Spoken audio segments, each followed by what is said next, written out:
These goats are giving new meaning to the phrase, "will work for food." The herd has been hired to restore the area around Tanyard Creek, an urban stream that runs right through the heart of UGA's campus. Landscape architecture graduate student Zach Richardson noticed that the area had been overtaken by invasive plants.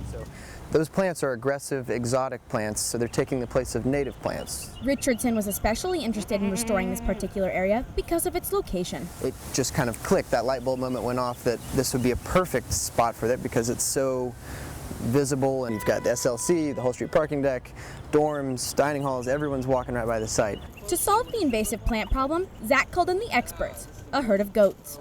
Most people look at it in terms of chemicals and weed eaters and heavy machinery, but goats obviously are a much more benign way to tackle that problem. Zach first tested out the targeted grazing technique 2 years ago in a friend's backyard. It was kind of a half-brained idea at first. Why don't we get some goats to clean up all this foliage, all this mess in the backyard? So we got 3 of them to kind of clean up. And that's kind of how it started. Now Zach tells me that before the Chew Crew arrived, the vegetation in the area right where I'm standing was well over my head.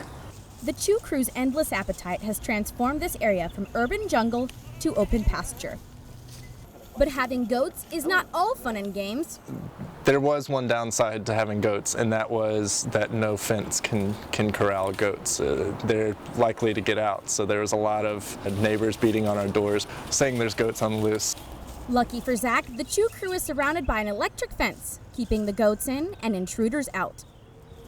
Allie Christensen, Grady News Source.